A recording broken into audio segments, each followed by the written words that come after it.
Hey y'all, I'm Melissa Guerra. I am the kitchen wrangler, and today we are making buñuelos, a very special South Texas holiday treat. And remember, for all of your favorite South Texas recipes, don't forget to subscribe to my channel. Come on, hit that subscribe button, you know you want to.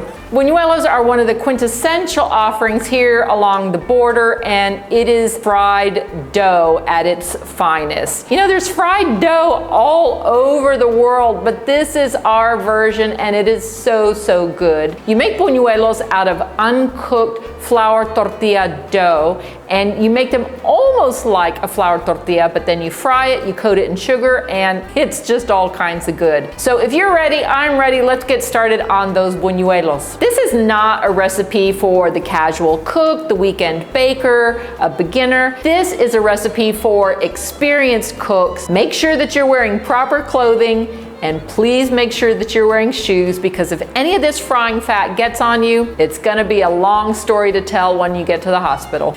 That's not funny. I'm sorry, that's not funny. Serious face. The first thing we need to do is to put together the masa, to put together the dough.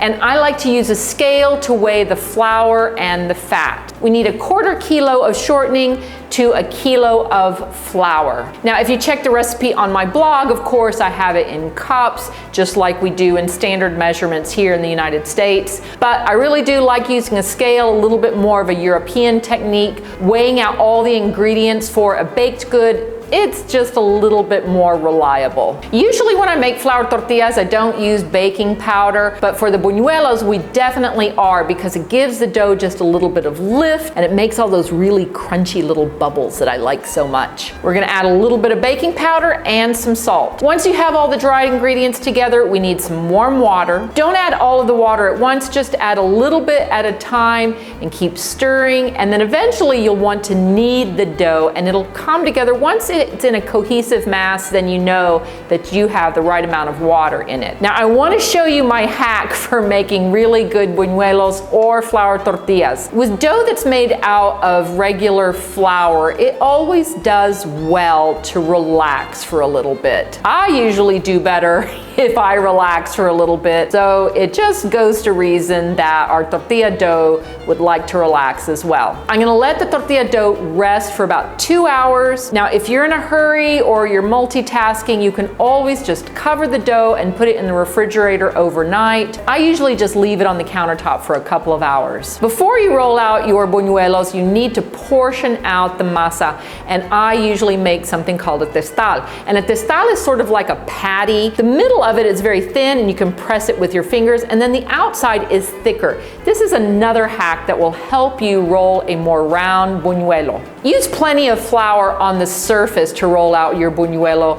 If the dough seems a little bit soft, you can even work a little bit more flour into the dough. I'll admit, my flour tortillas are not the complete 360 of round. I mean, I think you get a few more degrees in there with my tortillas, but you know, we're gonna fry them. They will have the impression of being round. Keep rolling out all of the portions until they are formed. Now it's time to fry the buñuelo. I'm just using regular vegetable oil. The most traditional fat for making buñuelos is pork lard, but it makes your buñuelos taste a little bit like bacon, which is not a bad thing. You just need to know, if you use vegetable oil, your buñuelo will have more of a neutral flavor, and if you use pork lard, it'll have more of a bacon flavor. Bacon flavored fried dough, that is a perfect food, I think so. Heat the vegetable oil to around 320, 330 degrees. That's the perfect temperature for frying. I have yet to find a tool that you can use for putting a floppy, warm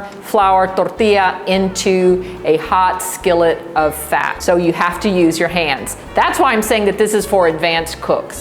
Gently lay the buñuelo into the hot frying fat, and you might notice that the edges start to fry first. So what that means is to turn your heat down, and the second thing that you can do is use the tongs that you have and pull up the edge of the buñuelo while it's frying and release that air that has gotten caught in the center. And that way your buñuelo will fry much more evenly.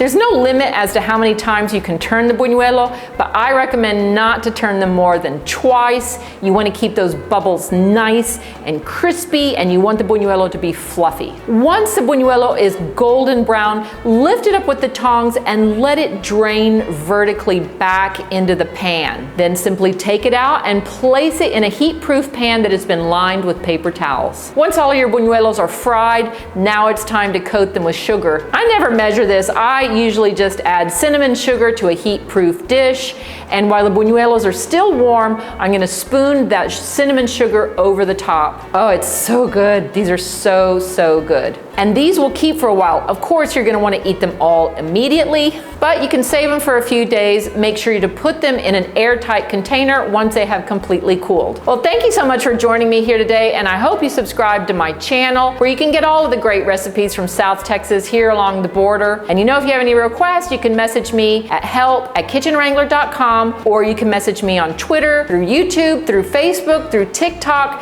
and through Instagram. I'm out there, and I am always so excited to hear from y'all. I'm Melissa Guerra. I am the Kitchen Wrangler, and I'm looking forward to seeing you here at the ranch again soon. Bye now.